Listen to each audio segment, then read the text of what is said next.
As you know, summer temperatures can get pretty high. Although you can't control the weather outside, you can control the way you care for your car during this intense season. Toyota of North Charlotte has some summer car safety tips so you can beat the heat. Check it out. Tip number 1, keep your engine cool. Cooling systems are what prevent your car's engine from overheating. Avoid the hassle of dealing with an overheated vehicle by bringing in your Toyota to our service center so that our techs can make sure it has a tank full of fresh coolant. Tip number 2, make sure all other fluids are at appropriate levels. Like the coolant, other car fluids including motor oil, transmission fluid, brake fluid, and more all serve as lubricants to keep things cool and working at top notch. Periodically check that all of the fluids under the hood are at the correct levels.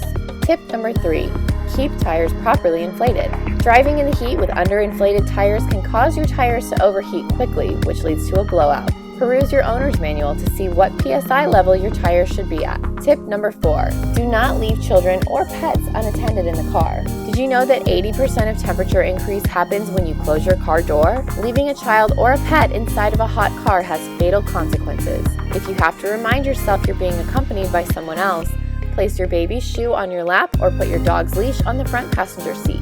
If you have more questions about car safety in the summer or you want to check out any of our new Toyota options, just come on down to Toyota of North Charlotte. We're located at 13429 Statesville Road in Huntersville.